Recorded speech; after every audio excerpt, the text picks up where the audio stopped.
ছাত্র আন্দোলন থেকে এবং আপনার যারা নাগরিক কমিটি থেকে গাজীপুরে যখন গেল, তারপর ডেভিল হান্ট শুরু হলো। এটা আপনারা আগে কেন শুরু করলেন না? এই উদ্যোগগুলো আপনারা কেউ যাচ্ছে, প্রতিবাদ জানাচ্ছে, তারপর কেন আমরা দেখছিলাম যাদের বিরুদ্ধে সুনির্দিষ্ট অভিযোগ আছে, হ্যাঁ, যারা ওই স্বৈরাচারের হয়ে ক্রাইম করেছেন, অবশ্যই ক্রাইম যারা করেছেন তাদের বিরুদ্ধে আমাদের একটা অপারেশন আমরা কিন্তু প্রস্তুতি নিচ্ছিলাম।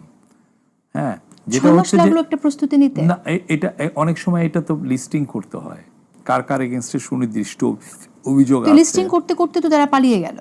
না, আমরা বেশি অনেককেই ধরেছি। আর যারা পালিয়েছে, আমি আবারও বলি, আপনার এখানে এসেই আমি বলেছি, যারা পালিয়েছে তারা মূলত পালিয়েছে 5 থেকে 8 তারিখের মধ্যে, যখন দেশে কোনো গভর্নমেন্ট ছিল না। এরপরেও পালিয়েছে, এরপরে পালিয়েছে, অনেক সময় পুলিশও ছিল না। আরো 7 দিন আপনি দেখেছেন না, আমাদের ছেলে মেয়েগুলোই তো ট্রাফিক পুলিশের দায়িত্ব পালন করছে। আপনি যদি পুলিশ না থাকে, আমি জোরে জোরে বলছি, এই যে একে ধরে